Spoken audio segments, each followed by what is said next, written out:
Office of the Medical Examiner, Pete'sville. Dr. Jack Hadman is speaking. How can I help you? Good evening, this is Kate Brooks. I'm not sure if you remember me. A few weeks ago, we talked about an article I'm working on. It's about your wife. I dropped by last Friday to speak to you, but you weren't working at the time. I asked the security guard to pass on a note for me. I would like us to discuss the topic of... I thought I had made it painfully obvious for the last time. No! Please don't call me again and stop inquiring about my wife. Damn journalists. They don't let me work. God damn it. I'm not in the best frame of mind to record a lecture for my students now. I'm feeling completely broken. Where did I leave my meds this time? It won't be needed for the next few months. Stephen didn't clean up after himself again. They definitely pay me too little for this.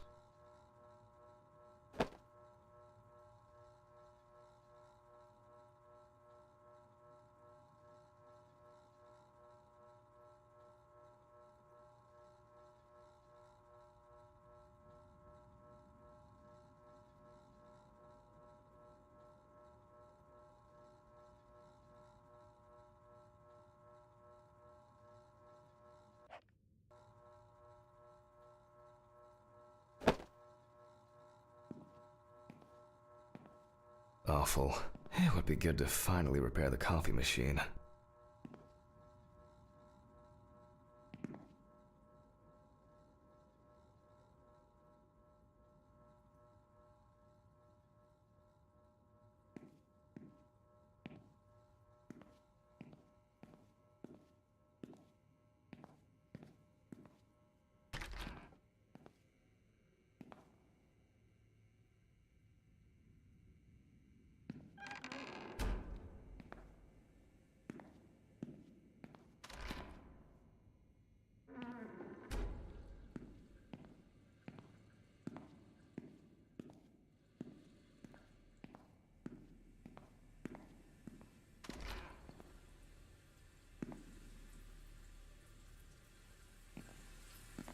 Okay, time to pull myself together. And get back to work. Only useful when I need to clear leaves from the gutters, but why in the bathroom?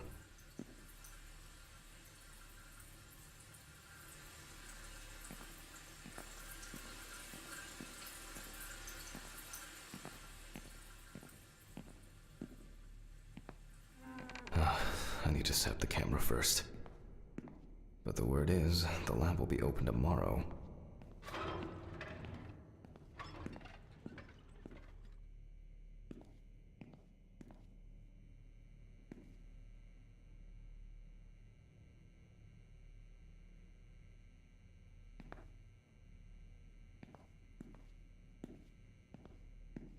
I need to fetch the camera.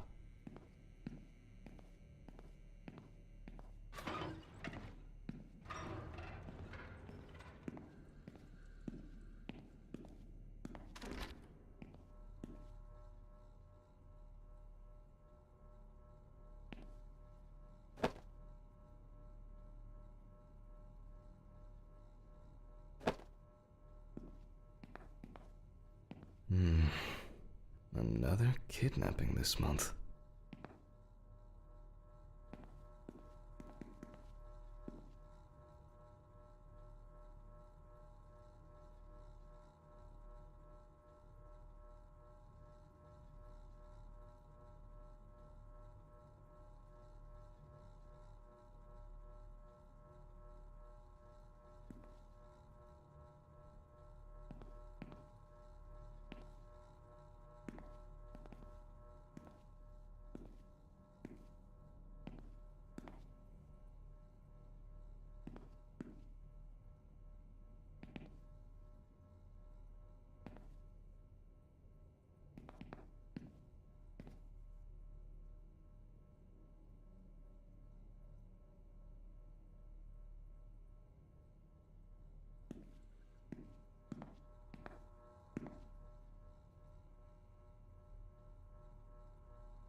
A considerable collection.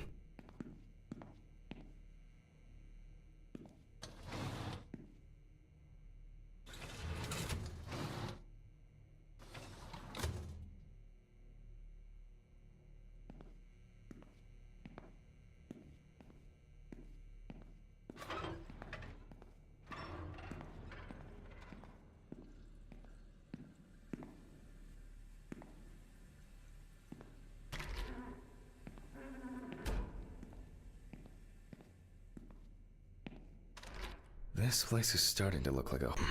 Now remember, Jack, don't forget, hit the record button this time.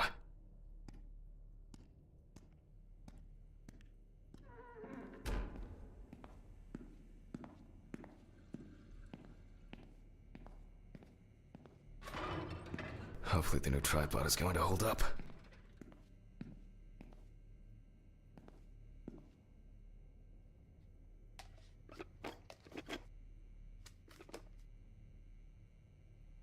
Now, I just have to get everything in frame.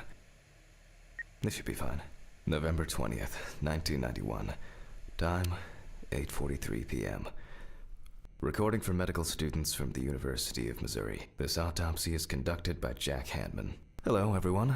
Welcome to the autopsy room. Today, you will have the dubious pleasure of following a full autopsy, step by step. For those of you who have already performed your first autopsy, this will refresh your basic knowledge. In turn, for those whose knowledge is only theoretical, I advise not to watch this after a meal. Scalpel, scissors, syringe, magnifying glass, knife. I guess I forgot to clean the knife.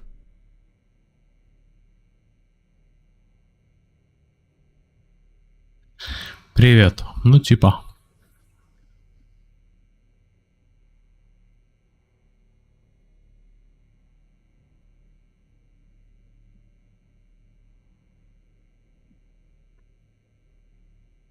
Ты чё, проснулся уже? Так рано? А, у тебя же время другое немного, да? Точно, я забыл. Типа патологоанатом, да, вот пенисы и другие половые органы скрыты.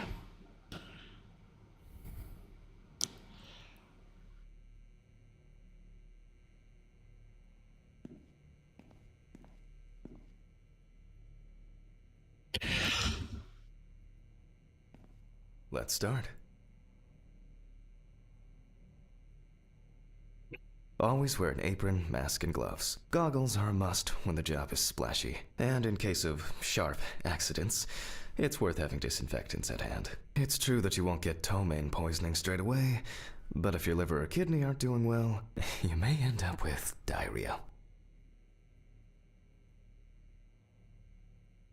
The cadaver is placed on its back on the autopsy table. The pathologist stands on the right of the deceased. Make sure that all the necessary tools are always at hand so that you don't have to run around looking for something, like I do all the time.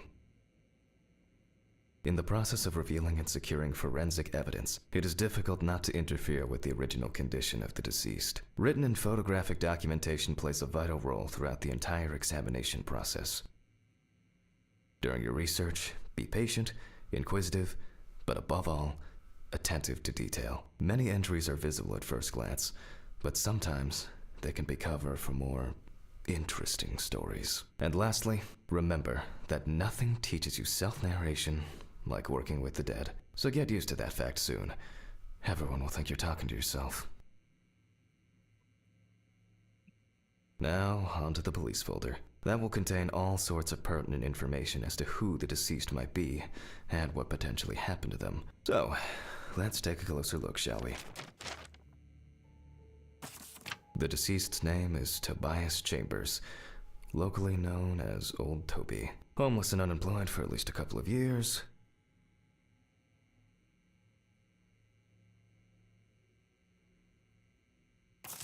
The deceased was found on the outskirts of a parking lot at a gas station, where he often begged and persistently offered drivers to wash their car windows.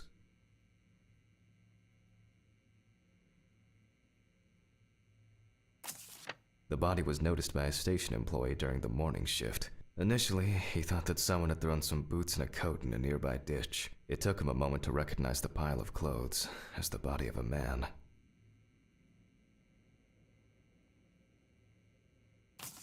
He worked most of his life at the local port dealing with unloaded cargo. He was fired for being drunk and starting fights. His son runs a hardware. Signs of libation were found around the body. Empty bottles, traces of an inept attempt to start a fire, and a scattered makeshift blanket. That's it. It's worth remembering the context around the scene of a death. This allows you to better interpret any traces found on the body. I shouldn't start the procedure without gloves.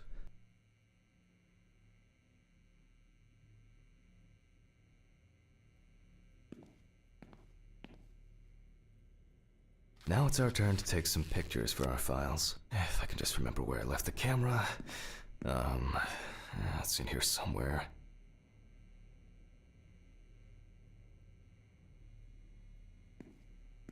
Aha! There you are. I knew it was here somewhere. As I mentioned at the beginning, before we begin the internal examination, we need to document the cadaver and the condition it arrived in. We begin with a full body photo. Try and stick to the top-down rule, but this is not always possible. Let's keep in mind it's all about the legibility, not the perfect frame. Voila! Now we move on to the next step, looking for traces. Take your time.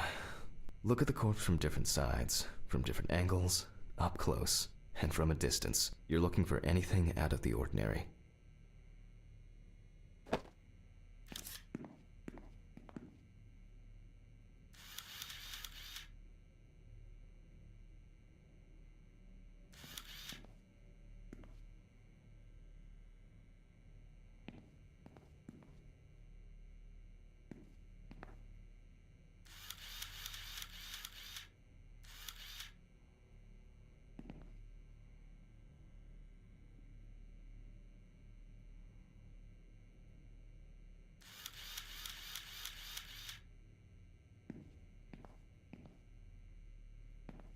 Some wounds in the feet and signs of frostbite, probably because the subject's shoes were too small.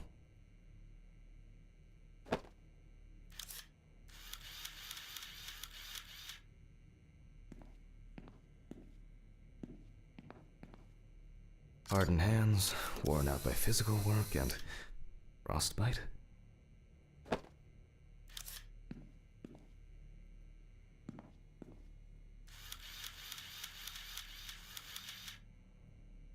That's something interesting. It will be necessary to check whether this injury was severe enough to cause damage to the brain.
The boiler-healed wound looks old. I'll take a closer look later.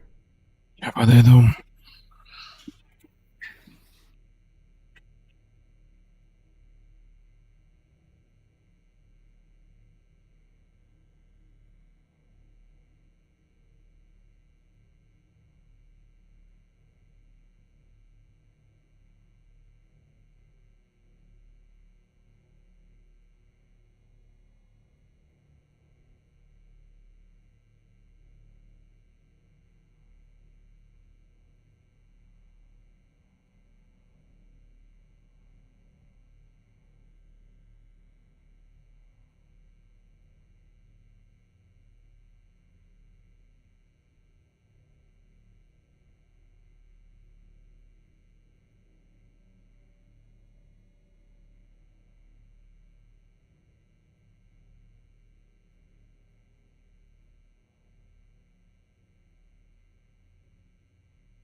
In a moment, we will check which of our initial observations will be worthy of further consideration. But before we get to that, I need to write down some basic data.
Scalpel, scissors, syringe, magnifying glass, knife.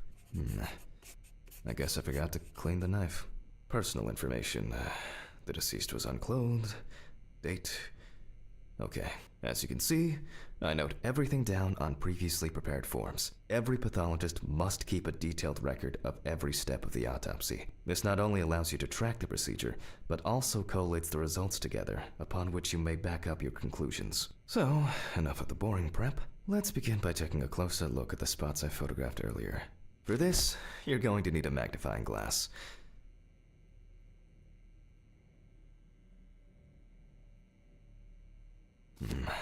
Which spot first?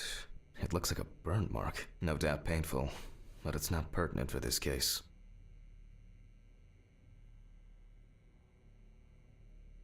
Here we can see frostbite on the fingertips. We can tell by the characteristic skin color.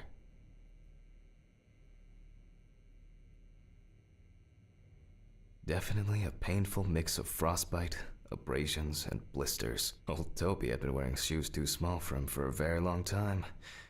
That's if he wore any at all.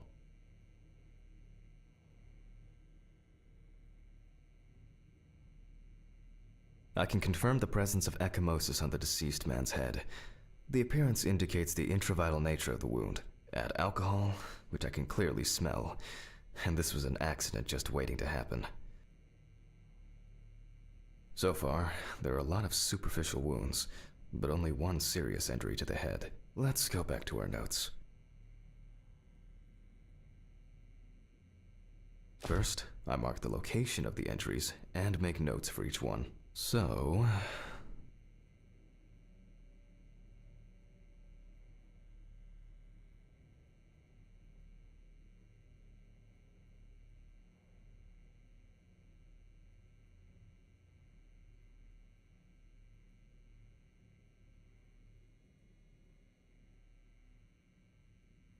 Even though this type we're not in frost season yet, if Toby's body, the head wound, definitely an important clue. This is something we'll investigate first. As you can see, we don't have much to go on. Let's write down what preliminary causes of death we can think of.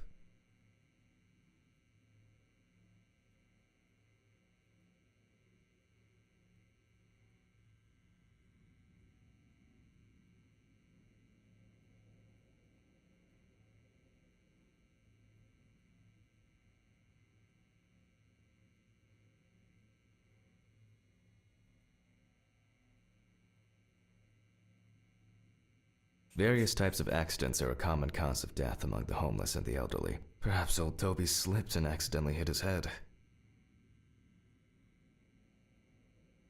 The nights have been particularly nasty lately. We will check if there are any signs of freezing, and considering the conditions in which he slept, his body may have become hypothermic. This is of no interest to us. Since the deceased clearly smelled of alcohol, I'll add alcohol poisoning to our list. We still have one thing left from the basics: rigor mortis.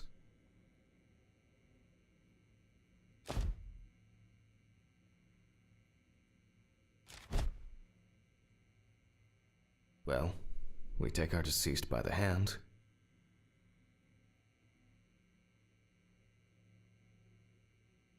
Gradually we raise it.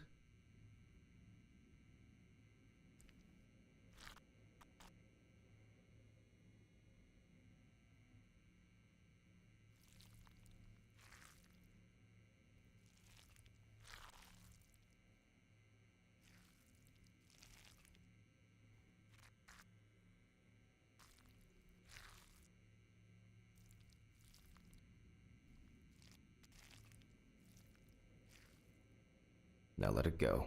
As you can see, the hand falls loose. What's the conclusion? Death must have occurred more than 72 hours ago. The police information appears correct.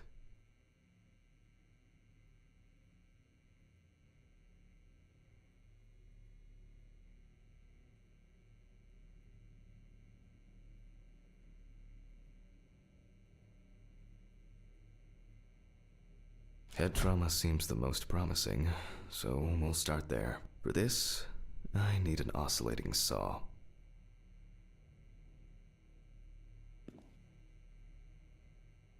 Scalpel, scissors, syringe, magnifying glass, knife.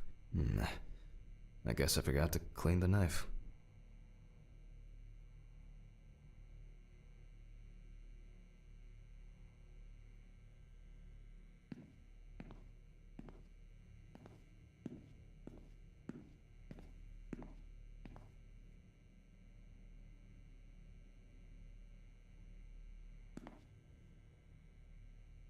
Scalpel. I guess I forgot to clean.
The cut is made from ear to ear.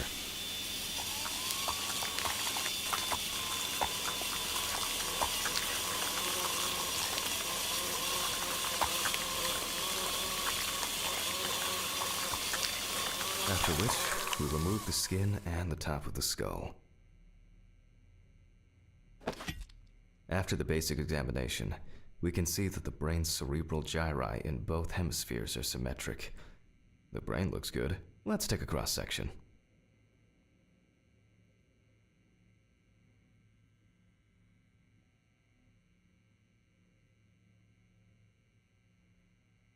Some pathologists prefer to examine organs without removing them. However, for me, it's much more convenient to examine them on a board, which we'll do now.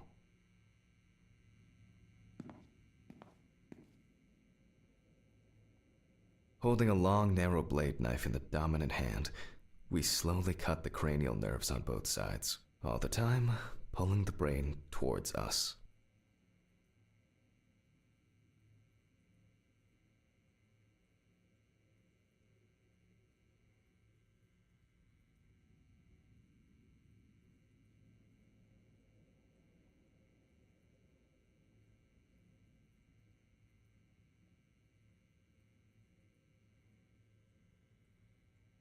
So far, so good. The hematoma seems to have had no effect on the brain.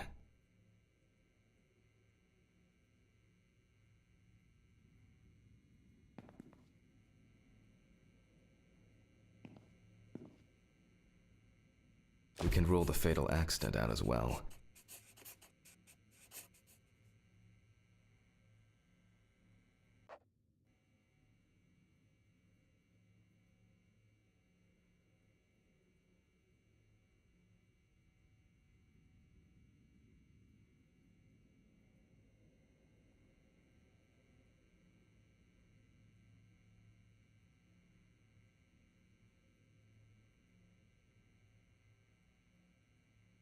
Brain is in good condition, so we have no choice but to proceed to the internal examination of the other organs. I grab a scalpel from my kit. The incision should be in the shape of a letter Y. We use a deep cut to reach all the way to the ribs and to penetrate the abdominal wall.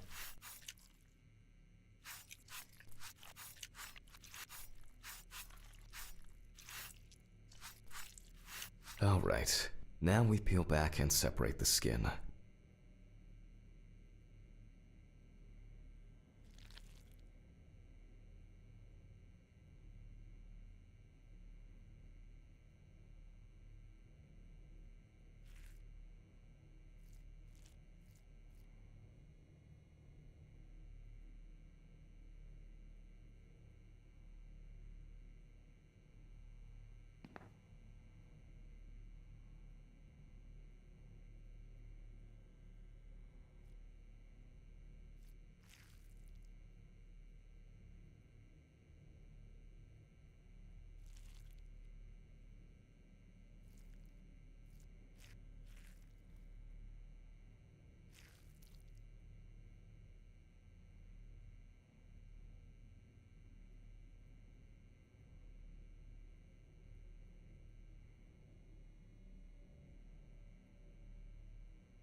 Now, we need to remove the ribs. We'll need the loppers for this.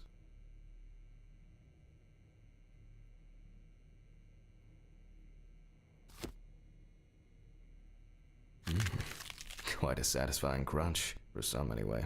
After removing the cartilage tissue, we instantly notice two things. Firstly, there is no congestion of the internal organs. This means that although the deceased was hypothermic, it didn't kill him. Secondly, the deceased smoked like a chimney. So, we should take a closer look at those lungs. We can see widespread black and tarry deposits caused by smoking cigarettes. Despite the tragic condition of the lungs, they are not the cause of death. Alice smoked too. It didn't kill her, but... what was I talking about? Lungs. Yes. Advanced inflammation.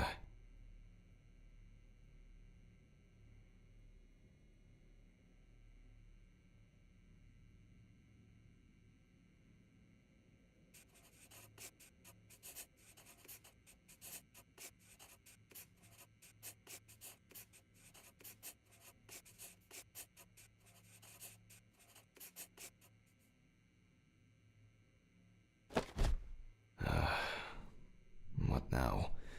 The syringe. Now's a good time to collect some samples.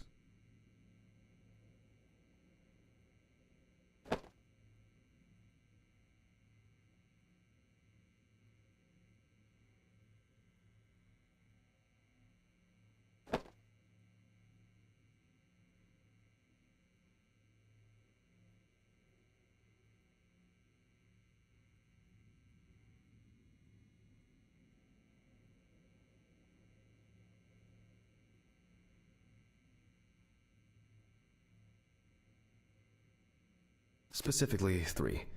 From the eye, 5 milliliters from the left ventricle should do it.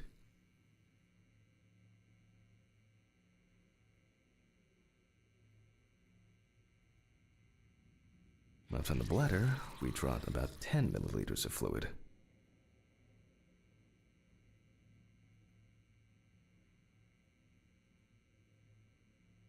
Vitreous humor analysis is very useful in indicating long-term alcohol abuse. Now we take our samples to the centrifuge. But before I do that, I need to find my notebook. My dyscalculia means that I always double-check the settings.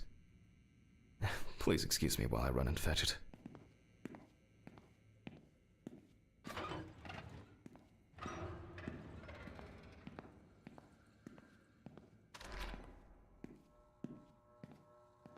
This whole thing is covered in stains.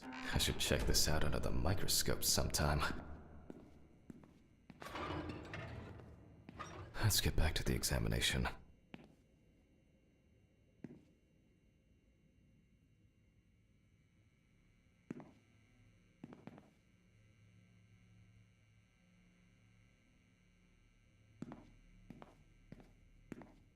We put all of the samples into the rotor.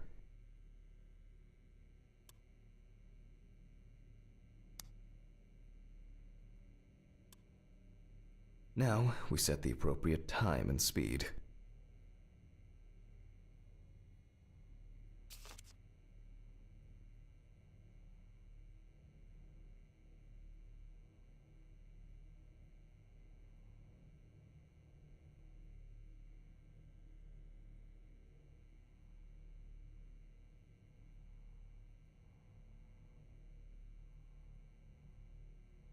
Okay, let's roll.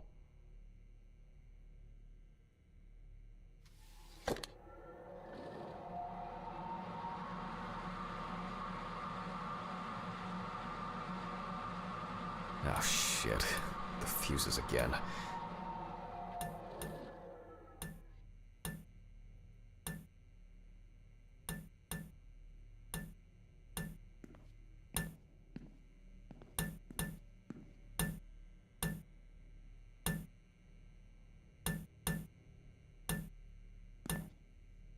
Where were we?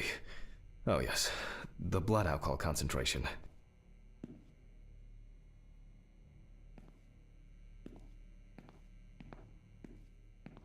Let's see what we've got here.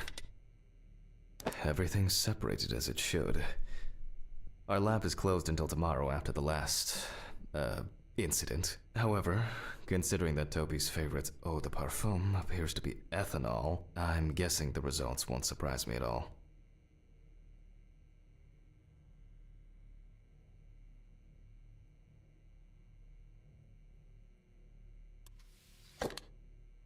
Let's go further. We will now focus on the cardiovascular system, specifically the heart. We remove the organ and examine it closely. We look for dark hypoxic areas, clots, or other elements that stand out as abnormal. At first glance, the heart looks fine. The pulmonary trunk and aorta seem to be in good condition. There are no pathological changes that would have contributed to Toby's death. Now let's take a closer look at the stomach. Size is normal, healthy, pink color.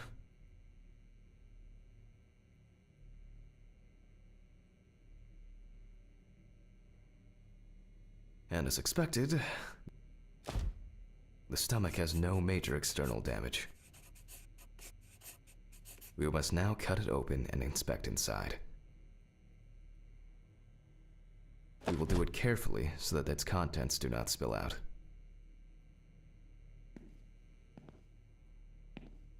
We open the stomach along the greater curvature, from the heart to the pyloric end. Oh, I already feel like there's something left inside.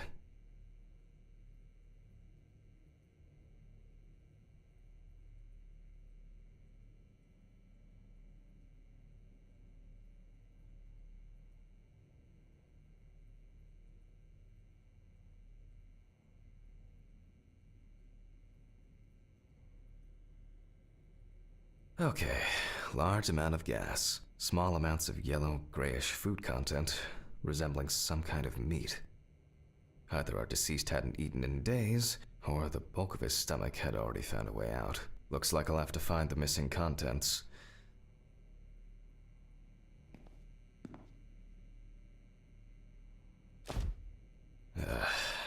There are two ways here. One is obvious. And the other is... It couldn't have been suffocation, could it? I'll add this to the list and move on to the deceased's neck.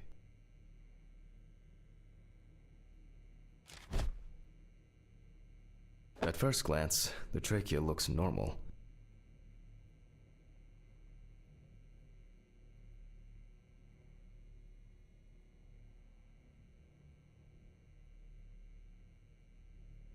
Same result as with the stomach. The external inspection doesn't tell us anything. This time we'll cut on a tray.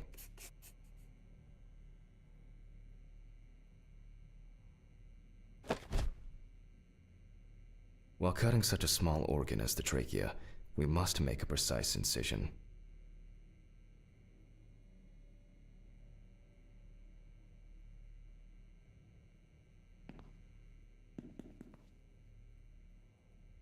To be able to cut with the very tip of the blade, we must hold the scalpel as we would a pen.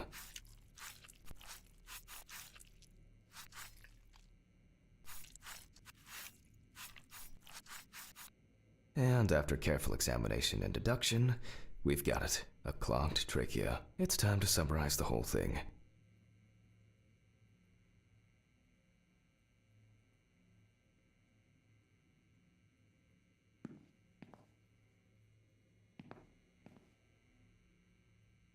Based on the report and preliminary documentation, it's safe to assume that the deceased passed out after consumption of alcohol and then fell asleep on his back. Then, the gastric contents refluxed and flooded the airways, causing death.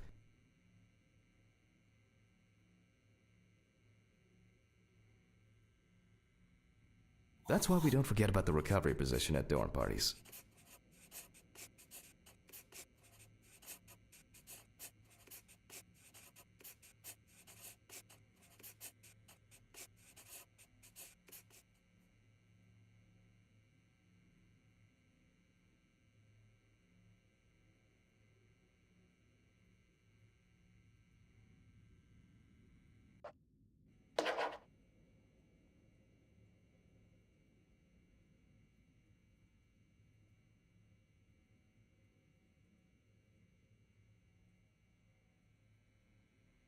And now it's all clear.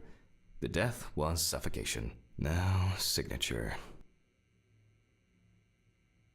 The mystery is solved. But for us, this is not the end. First, the dead body needs to be cleaned up.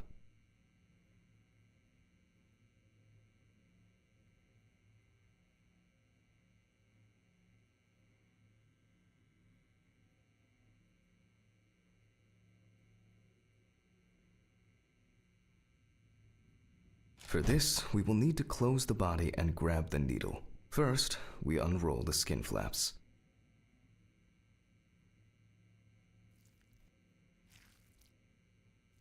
And then, we sew the deceased back up. I'm using the baseball stitch technique. This stitching method is very strong and quick to do.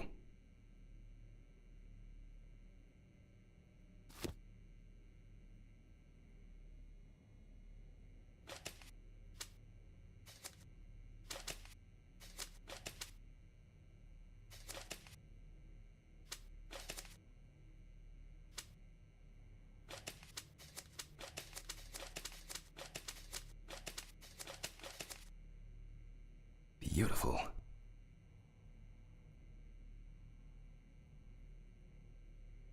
Now we say goodbye to the deceased and put them safely in the fridge, ready for the next stage of their journey.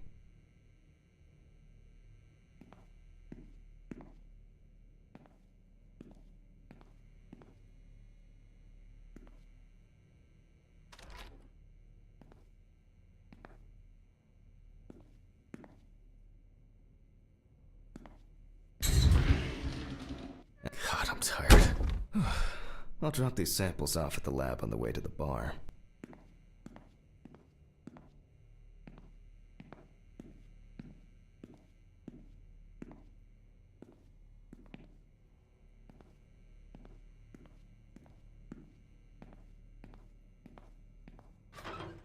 I'll call Steven. I don't feel like drinking alone today.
Forgive me.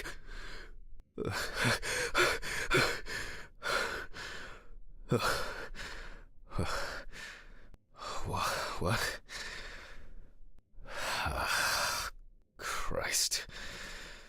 What a dream. Fuck.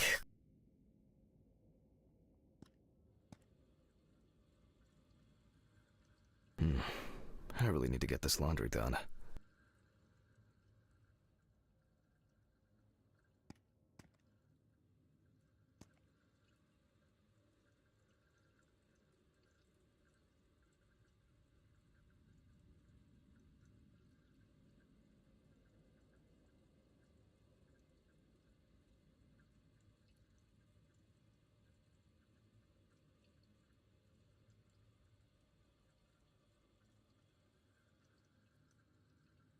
It's been almost a year. I wasn't able to support her through this. Till death do us part. It was a miracle that the coffee didn't wash off the writing. And that she said yes.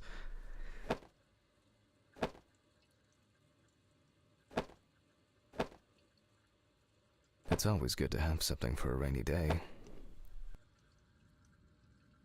It's always good to have something for a rainy day. It's always good to have something for a rainy day.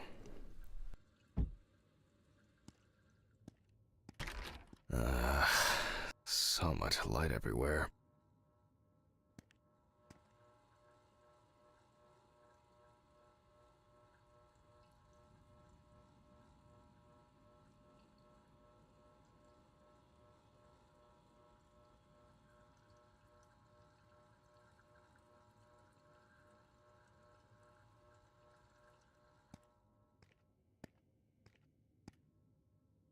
I'm not in the mood for music lately. I'm not in the mood for music lately. I still feel uneasy. At this time, Alice would probably be sitting here reading a book. A pill a day keeps the defective Jack away. Nah, I'll shower later. It's a shame these won't help with my hangover.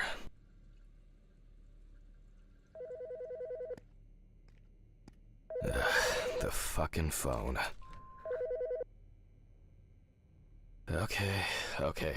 I know I'm late. I'll be there soon. It's not like the dead are impatient. Jack, no. Alice? Who is this? It's Charlotte Graves. Oh, God, I'm sorry. I didn't recognize you. I thought it was work calling. It's okay. I hate it when work calls me at home, too. How is everything? We haven't talked since... you know. Well, there are good days, and there are bad days. What can I say?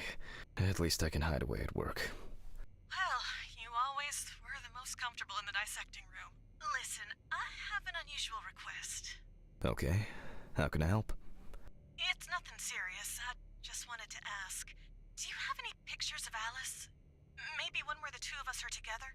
I'd love to have something to remind me of her. I guess. I'm not sure. I'll look through her things. Thank you. I'm sorry to trouble you with this. All this can't be easy for you. I'll get through it somehow. I've been meaning to sort through her stuff for a while. Have you asked Stephen if he has anything? Yes, I spoke with him this morning. He said he gave everything to their mother and that I should ask you. I see. Jack, I know you're trying. That you cope somehow. Stephen's there for you. Although, well, we all know how he can be. But, I mean, if you wanted to reminisce about Alice, talk. I really should go now. I overslept, I'm late for work, and I still have some errands to run on the way. Oh. Okay, sure. Sorry to keep you. I'll look for something and send it over. Thanks for the call, and bye. Oh, do you have my address? Not on hand. You'd best remind me again. 292 Browning Lane, apartment 432, Johnson City, New York, 13790.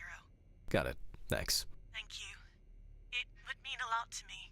I just miss her so much. Yeah, me too. And that's okay. Really, no problem. Thank you. Take care, Jack. You too, Charlotte. It was nice to hear you. Well, that was a bit unexpected. I should probably find something to send.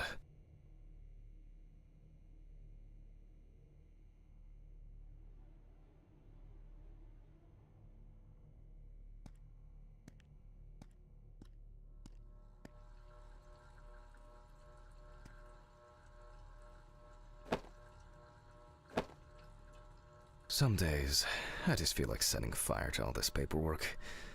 I'm fed up with it. An indispensable element of every office. I should really try and read a few of these.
They certainly have more will.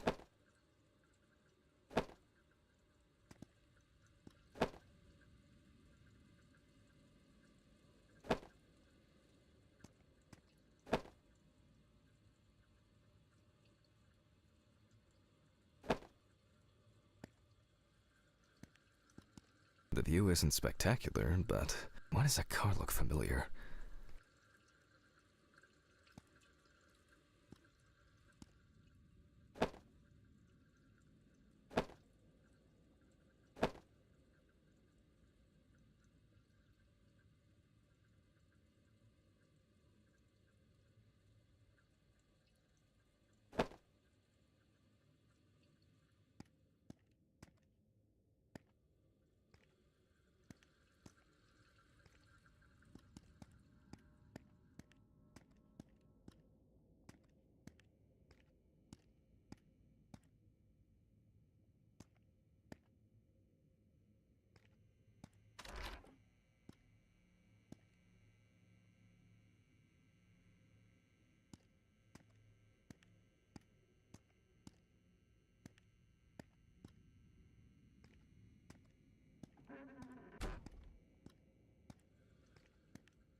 Time flies, and probably doesn't have to get up to work.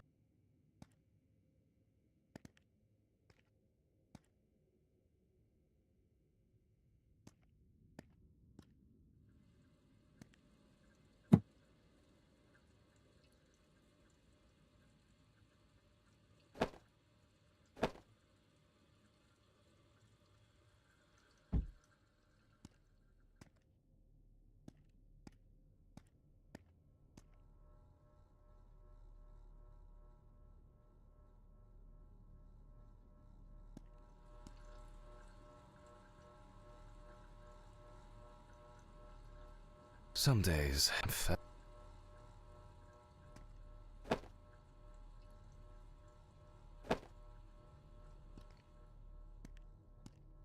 an indispensable.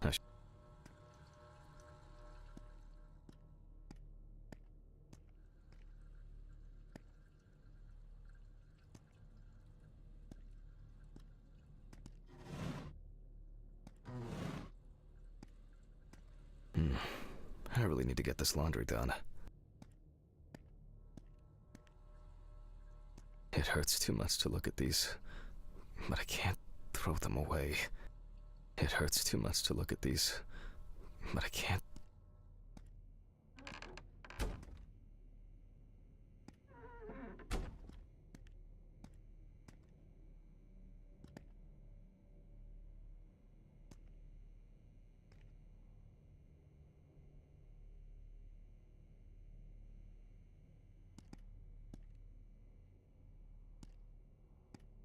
The remnants of I'm not sure if it's still on.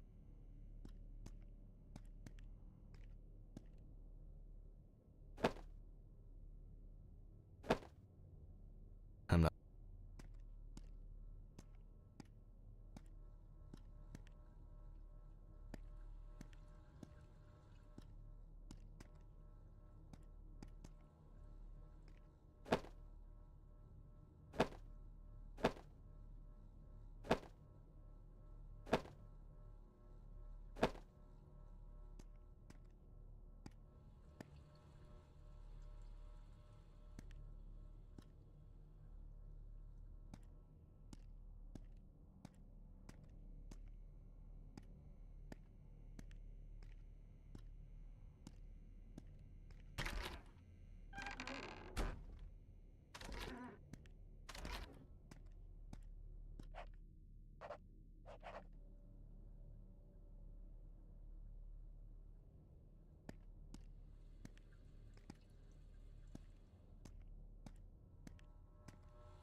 Some days.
I don't think it's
I still feel uneasy at this time.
Alice and Charlotte in Amsterdam.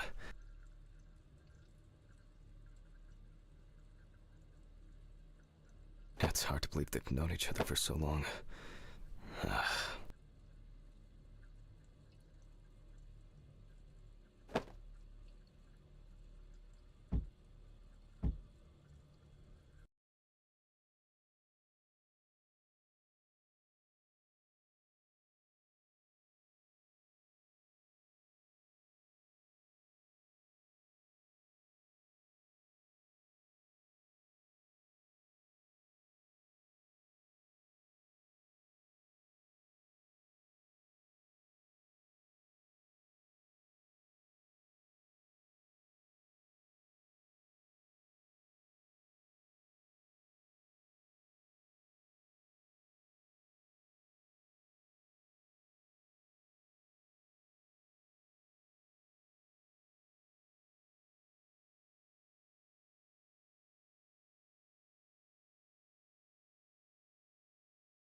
It would be better if Charlotte had this.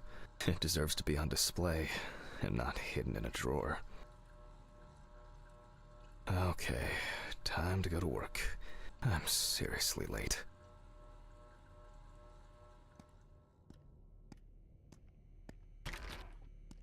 I should grab some coffee and aspirin on... Oh, shit. Almost left the door open.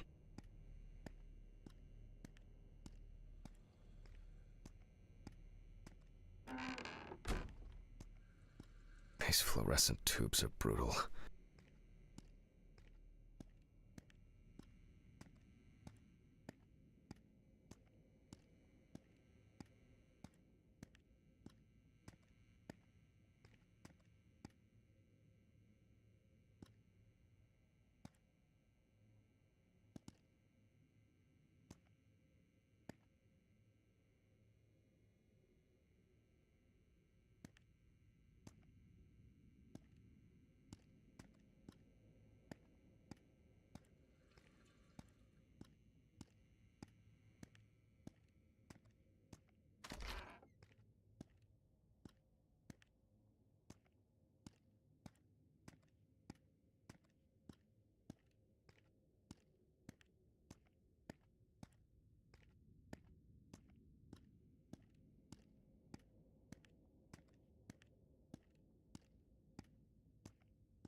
I hope this helps, Charlotte.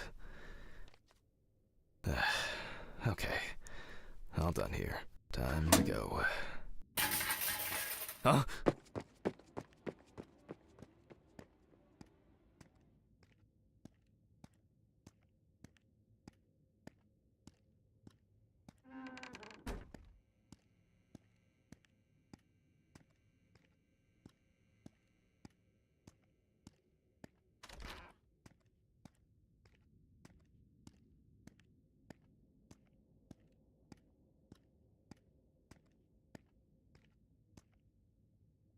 Damn, I forgot my jacket. Ah, well. I'll brave it for tonight. Too bad.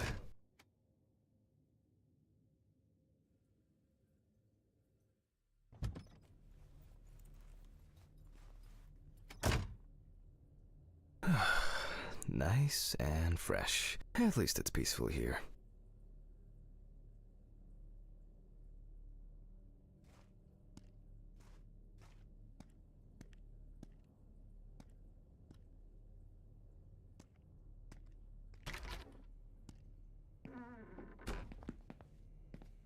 Good evening, Mr. Ridley. Your timesheet, Hammond?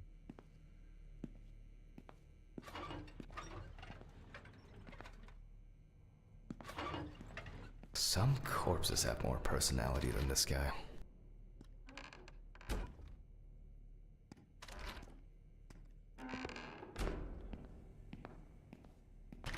Christ.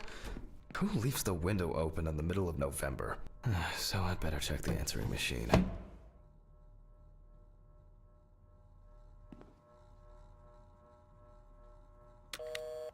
Hi, Jack.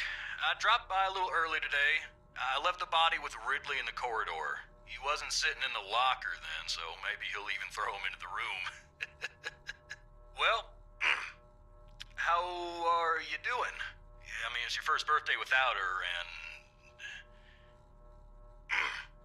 This, I still have a hangover, and you know me, I run to the John like the neighbor's fucking dog. You know, today I slipped on his shit again. That fucking furball. He always has to shit next to my car. Anyway, I can't come over in the evening, but we'll catch up on the weekend, okay? Bye. Fuck. I almost forgot. Charlotte called me this morning. She asked about you, so answer your calls, Jack. This time it's not a reprimand for being late. That's par for the course. I wonder when this clown will learn to look under his feet. Birthday. I actually forgot it was today. Alice baked me muffins like these every birthday. A treat for later. I always crave something sweet after a section. Okay, joke's over. Apron, gloves, and get to work.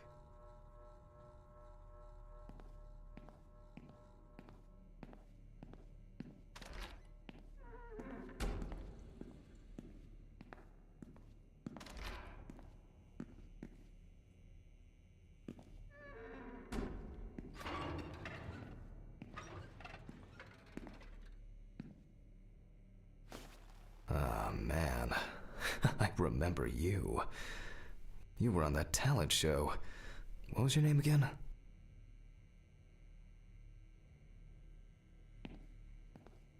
I need to order another batch of these. I've got to remember to do that later. And that's the whole point.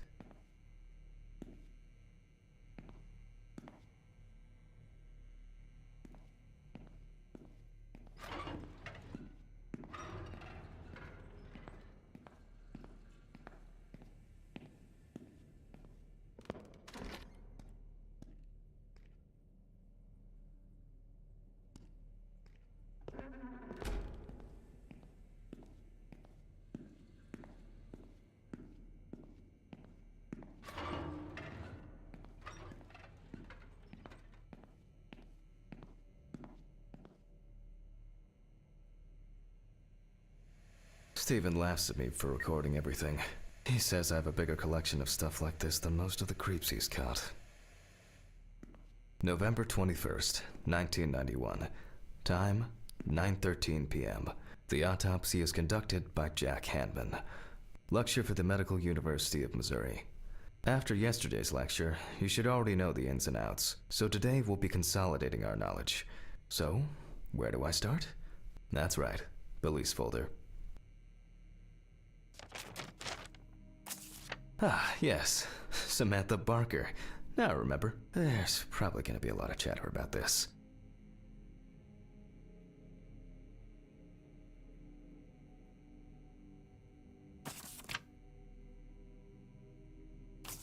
When questioned, friends admitted that Samantha's last days before losing contact seemed extremely happy and relaxed. She also quit drinking alcohol, had mentioned something about rehab. The friend also admits that there was no indication of an impending tragedy.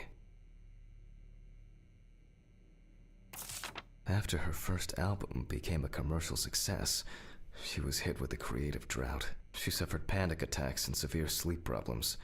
Drugs and medication came into play. The deceased found in her own apartment by police patrol. Officers were called by a concerned friend of the deceased, who had been unable to contact Barker for several days.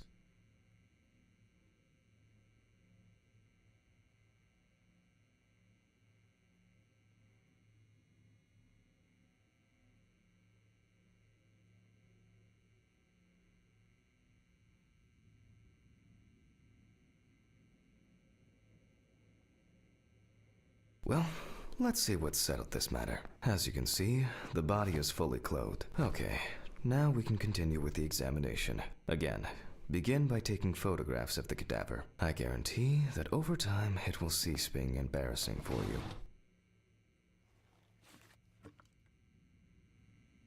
First, we photograph the whole body.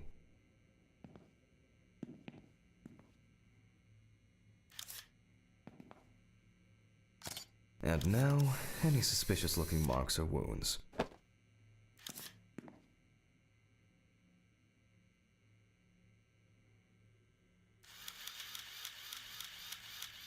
Interesting. Very uneven. We need to investigate this.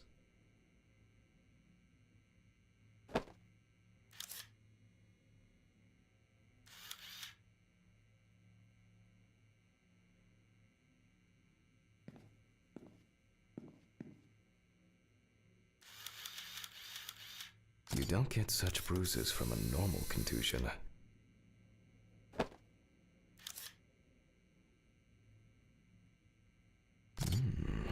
Yes, I've seen this many times.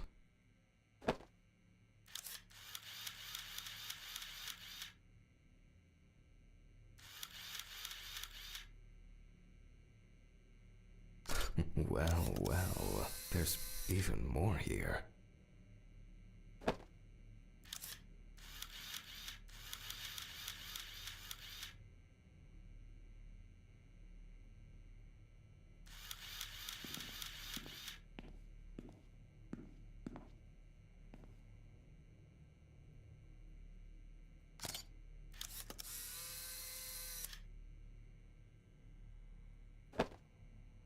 A few we will need to look into here.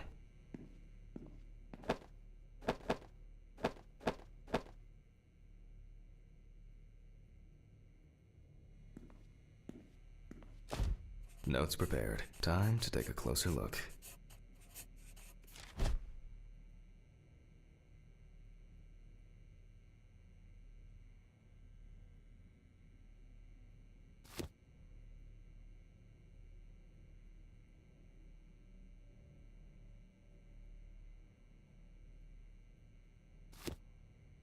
Such bruises are caused by either a very heavy blow or by some internal issues.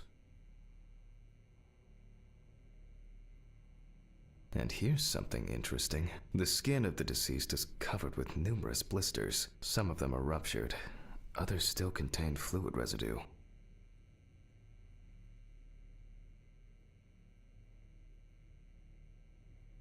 More numerous blisters.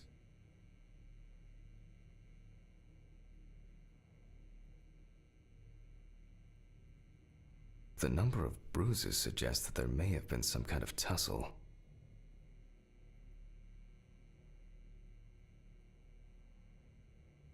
Some furrows have imprinted more strongly, others less, as if someone was, undecided?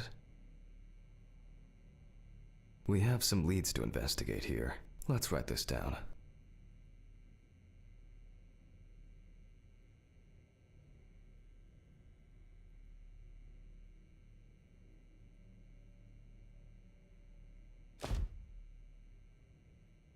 Currently, it's difficult to... In general, such blisters, although it's easier on the neck given the condition of the deceased, it's difficult to tell immediately whether the bruises were the result of a struggle or perhaps the result of iron deficiency, to be checked in a lab later. Given the testimony of the victim's friend, I add alcohol poisoning to the list of potential causes of Miss Barker's death. A blood test will no doubt quickly verify that hypothesis. But first I'll check for external traces. For this we use the good old UV lamp.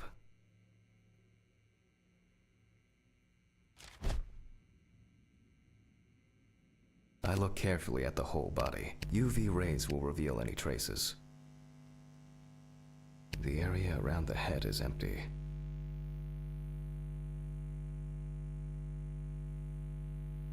Toward the left hand seems to be fine. Right hand clean.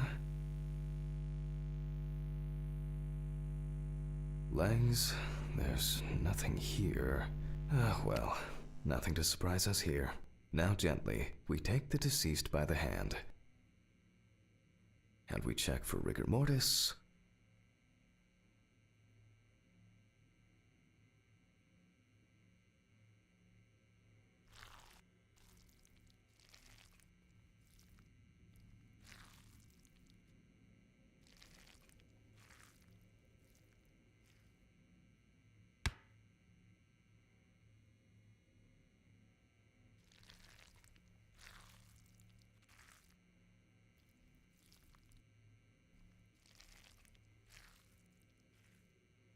Again, the hand falls freely.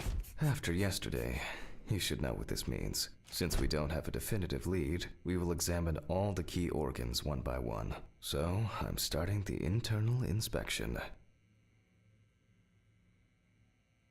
I dissect the skin of the deceased. And I proceed to deflect the skin flaps. Compared with yesterday's body, the deceased has only trace amounts of adipose tissue. Now for the ribs. What do we have here? Or rather, what don't we have? There is certainly no sign of internal bleeding. Sometimes regarding bruising, it doesn't take much. My wife was constantly banging into furniture, walking into door frames. That's a wonder she never broke anything. Before I disembowel the deceased, I will take samples for toxicological tests to determine the alcohol content in the body. I just need my syringe. Just to be sure, I'm taking samples from 3 organs: the eyeball, the heart, and the bladder. Analysis will rule out, or confirm, alcohol poisoning as the cause of death.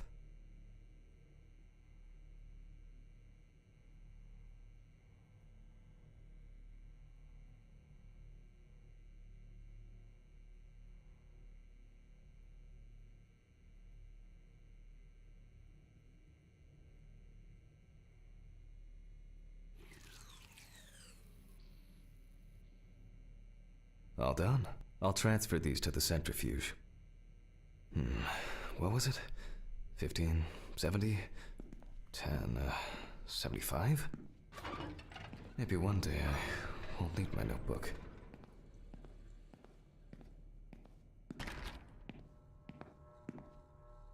Numbers have never been my strong point. It's probably why I regularly forgot birthdays and anniversaries. I'm lucky Alice always forgave me.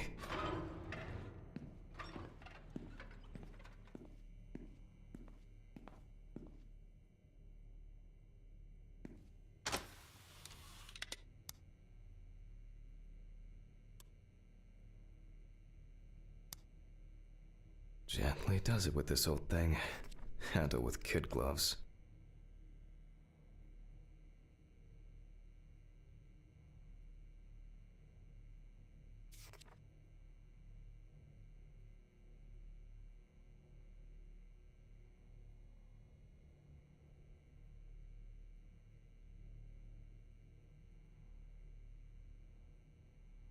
I'm starting the centrifuge. Let's see what results come out. My own but trusted. The laboratory is already open, so... Fucking hell! It's been a while since the eyewash in this thing was changed. It's probably a health hazard now. Ridley! Mr. Ridley! Where is he? The fuses need resetting. Fuck it. I'll do it myself. I swear there was a flashlight in here.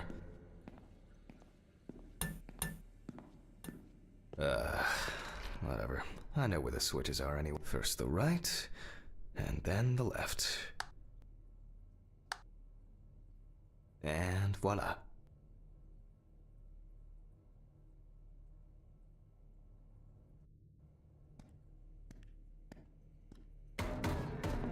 What? What the? Oh, for fuck's sake. Can't I work in peace? Jack Hanman speaking. Easy, why so rude? Steve? Sorry, man. This place is falling apart, and Ridley won't even lift a finger to help. You just can't work here. Did the centrifuge strip the fuses again? Yeah, eventually everything's gonna go up in smoke. Look on the bright side. It's a free cremation with your autopsy. Jesus, stop it. That shit pisses me off. Okay, sorry, Jack. Anyway, I'm calling to ask how the autopsy's going. Soon there'll be journalists sniffing around for info, so we'd best be ready. I'll whiz through this in a couple of hours. It doesn't look like a complicated case to me. More of a formality. The report will be available in the morning. Sounds great. Thanks. Phew! How's your head? Well, my head seems better than yours. On the way to work. Holy fuck. Jack, turn on the radio. What? What's happening? Quiet. A 3-car police convoy was involved in an accident near Pete's Bay Bridge while transporting prisoners to Orleans Parish Prison. At the moment, we do not know the exact number of victims or whether any of the convicts escaped. However, the scale of the accident indicates a large number of victims, possibly even fatal ones. Police are on their way to investigate the incident and secure the area. We know that the injured prisoners are on death row. The police were to transport them to their execution, which was to take place tomorrow morning. Many of them are very dangerous criminals. We will report on the matter on an ongoing basis, so stay tuned with us. What? Was... Steven... Was Red Pete one of the passengers? He was, wasn't he? What if he survived? Jack, I have to go. You want me on site? What if he survived? I gotta go. Talk to you later, okay? Fuck. Calm down, Jack. Pills. I need my pills. You heard him, Jack. A serious accident. Lots of victims. He's definitely dead. Yes. Nothing's going to happen. Christ. I've got to get back to work.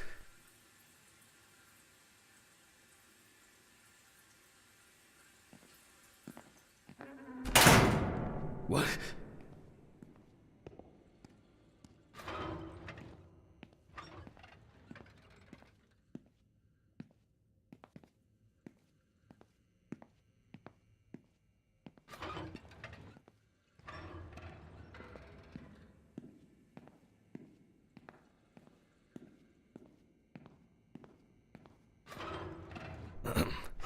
Technical break. At least I know I can pursue a career as a janitor if I need to. Fucking hell!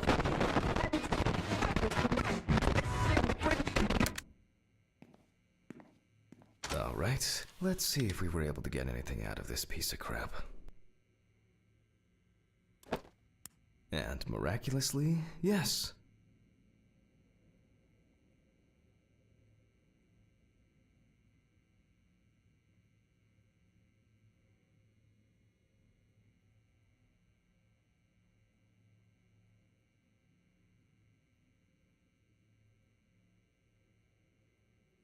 The samples did spin. I'll transfer them to the chromograph in the lab.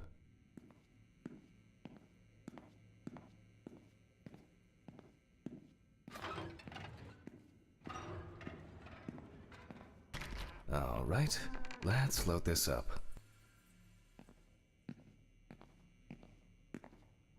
I placed the test tubes in the rack.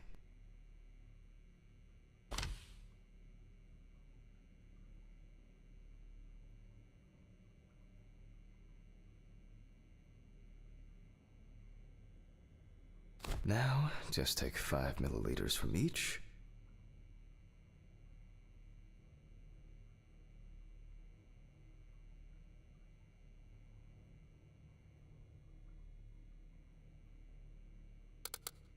Precisely.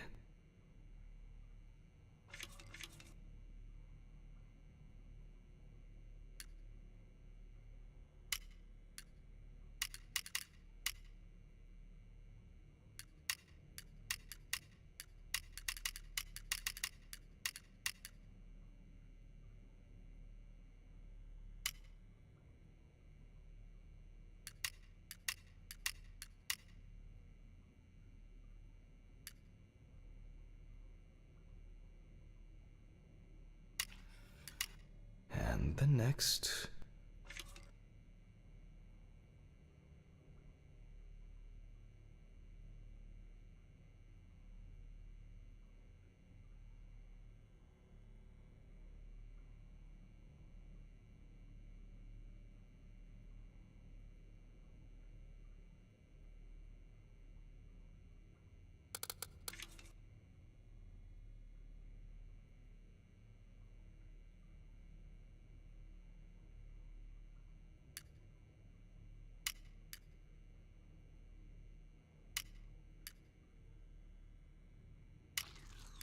Five more.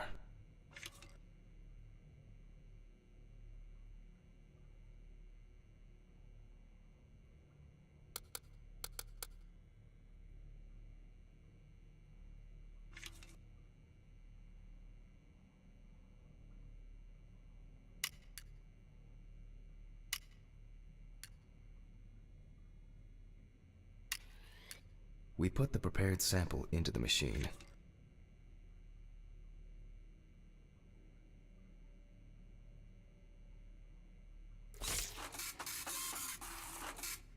Let's see what we have here. The results indicate that the deceased did consume alcohol shortly before her death. However, this is not an amount that could cause poisoning leading to death, just slight inebriation. I can return to the body and continue the rest of the examination.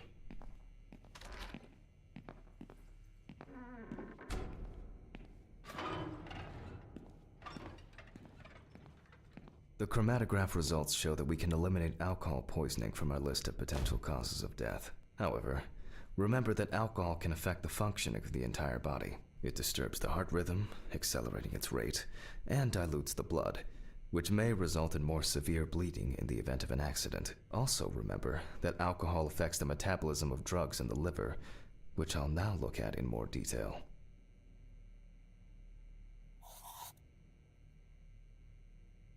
First, I'll pick up the syringe again. I'll take samples from the liver and the heart to test the concentration of barbiturates in the body.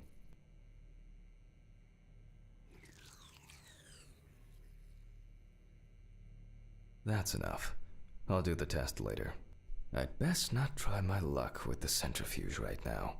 Now I remove the liver.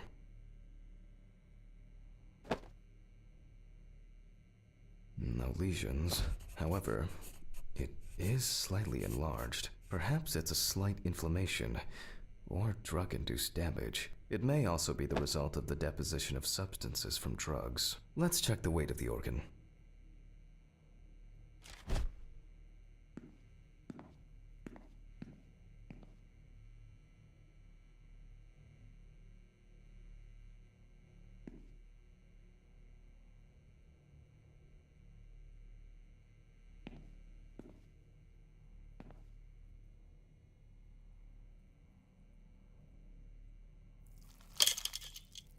The weight is 1,300 grams.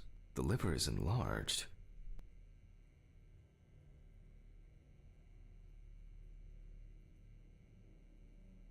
I'll move on to a cross-sectional study. Perhaps the enlargement is the result of early cancerous changes. The blade glides through smoothly. I don't feel like I'm encountering any changes with an unusual structure.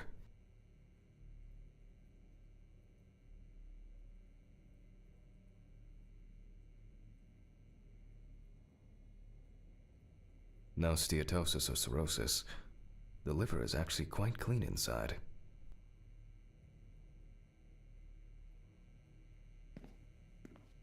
The liver is basically healthy. We already know that the deceased didn't abuse alcohol. The question is, what about drugs or other substances? I move on to the heart. Oh. At a glance, we can see signs of a heart attack. The deceased is definitely too young to have a heart attack due to natural causes. The liver is enlarged, not from alcohol poisoning, and the heart looks like it has collapsed. So, I guess we need to go to the centrifuge and check for these barbiturates.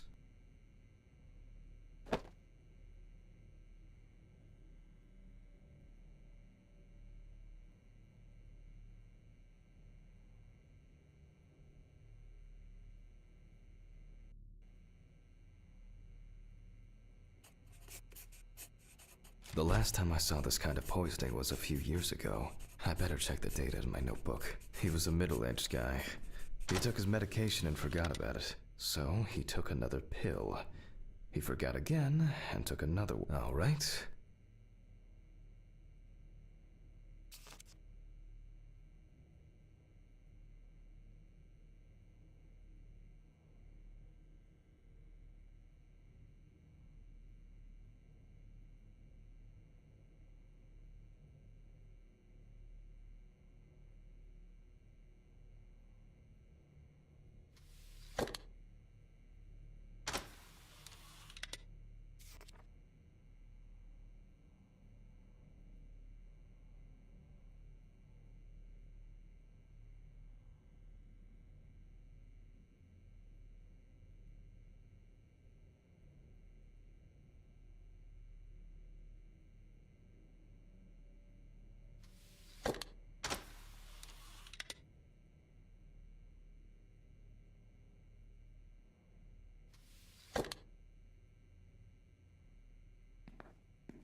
We close the centrifuge and pray that it doesn't trip anything again.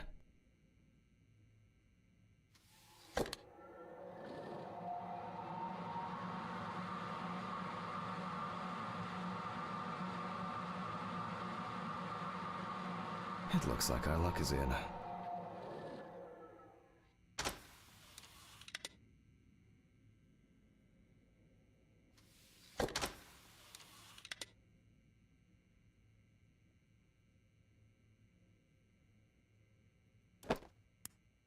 We can take the samples to the lab now.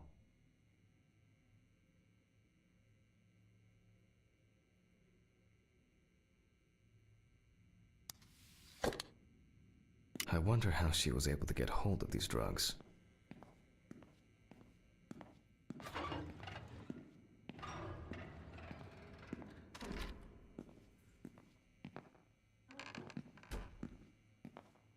Okay, 2 samples this time. 6 milliliters each.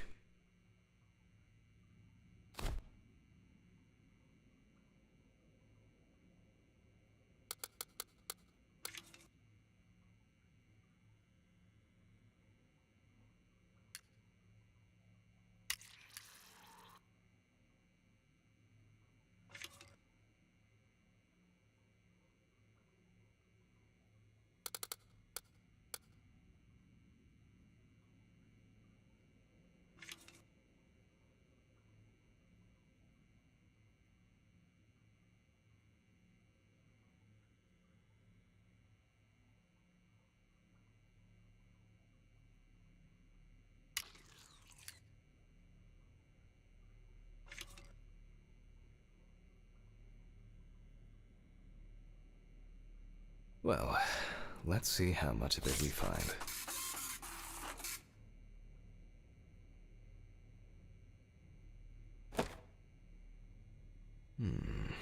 Nothing surprising. Significant amounts of phenobarbital metabolites of hepatic origin. Looks like I'll have to check the contents of the deceased's stomach.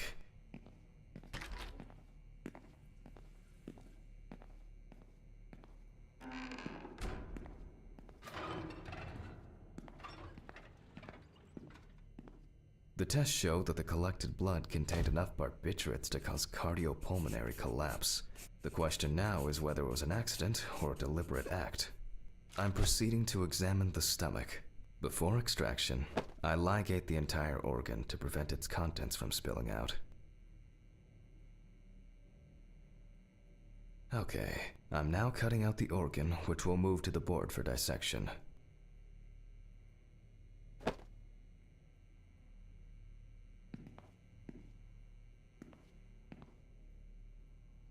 Normally, the stomach and intestines are full of surprises.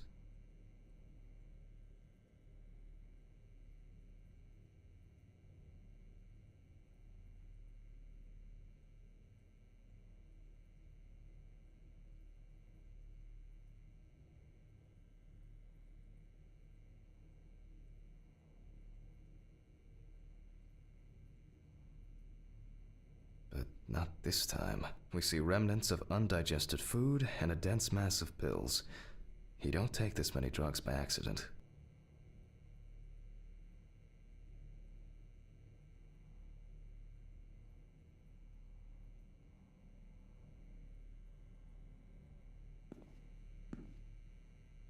Length and width normal. No obvious pathological changes. Undigested drugs found in the stomach of the deceased. The direct cause of death was probably an overdose. I'll check the rest of the organs, and then the nervous system. We'll see how significant the mark. Lungs are normal, no lesions. The victim was probably a smoker, but was unlikely to be in any serious. The deceased's trachea is normal. Complete patency. No food or fluid.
The deceased's intestine is normal.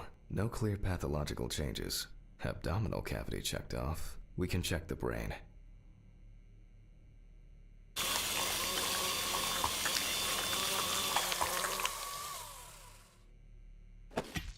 Brain is normal. No obvious lesions. Alright. I need to dissect it on a board.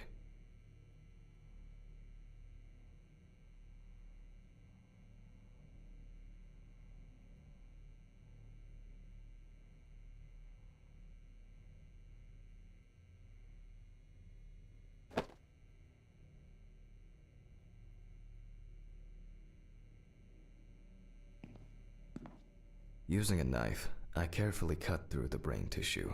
I peek inside a bit, and... I don't think there's anything worth noting. As expected, the deceased's brain is in excellent condition. No discoloration or changes due to hypoxia. There is still the matter of the marks on the neck. They look superficial, but who knows? Maybe the spinal cord has been severed. I need goggles and a saber saw. I think the goggles were in the desk drawer. Oh, they're out there. Alice.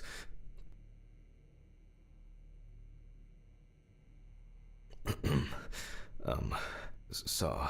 I need saw. Fuck. I don't see it here. Oh. I know. I probably left it in the basement after its last cleaning.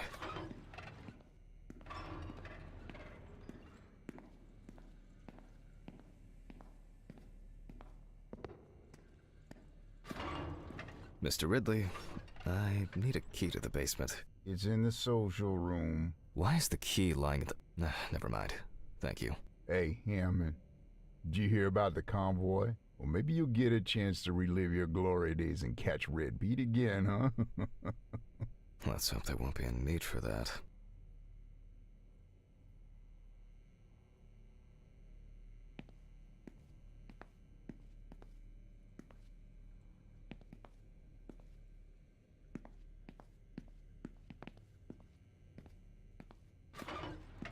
If only he could put that much enthusiasm into his work. I get the feeling that searching through this rubbish is more pathogenic than working with corpses.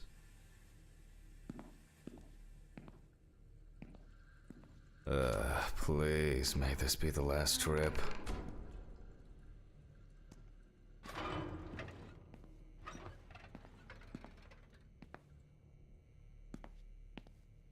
Fuck. Why did the prison convoy have to get into an accident? Jack, take a deep breath. Deep, pleasantly cool breath. You're nearly finished with the autopsy. Then you can go home and rest.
I'll take the saw.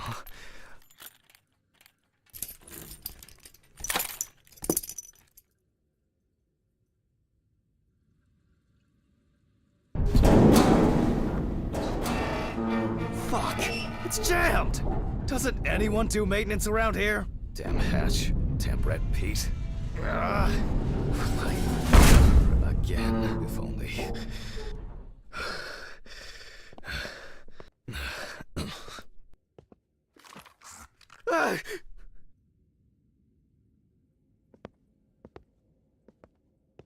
It would be easier if I put things away properly. Damn student lectures and their fucking props.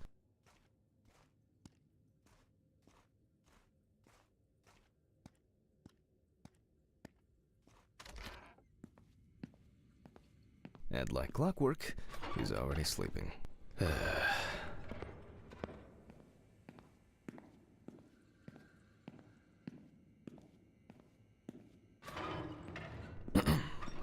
Sorry for the short interruption. I hope you all took the opportunity to grab some coffee. And now that I have everything I need, I'll move on to revealing the spinal cord.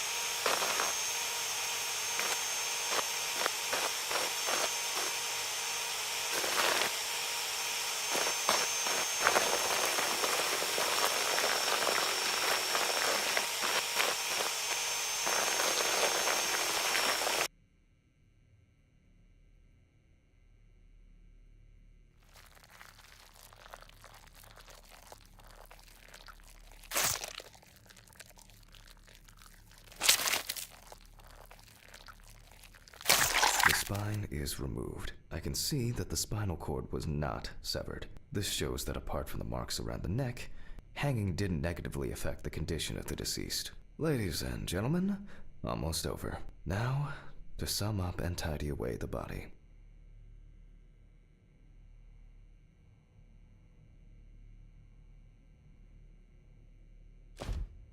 The direct cause of Samantha Barker's death was a heart attack resulting from an overdose of barbiturates.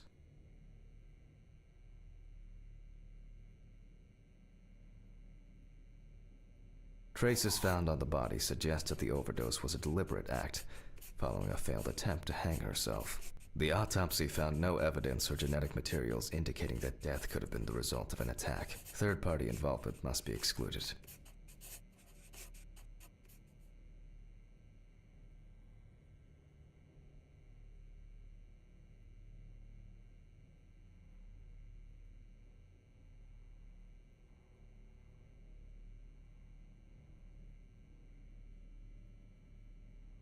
Autograph, and we can start sewing.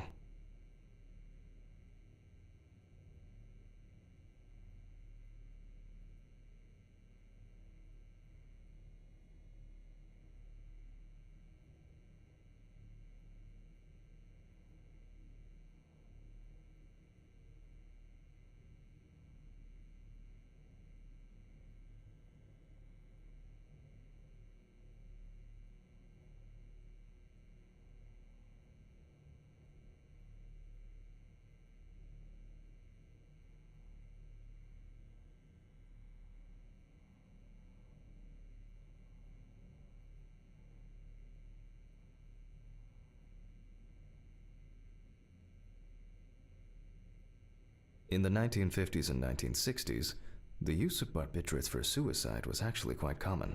I think it was most talked about after the death of Marilyn Monroe.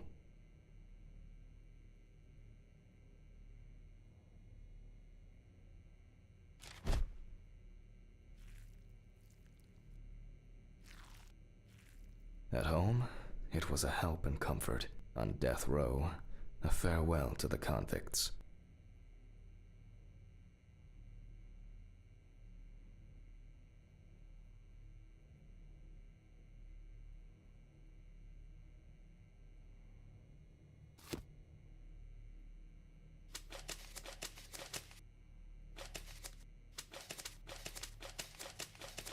Well, we're done for today. Thank you for your attention.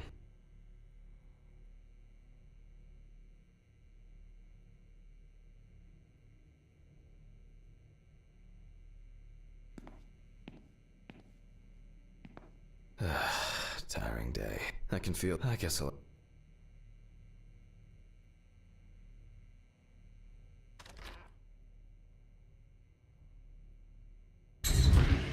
Gloves in the trash. Leave the apron for cleaning. Now I can go. Camera. I didn't turn it off.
A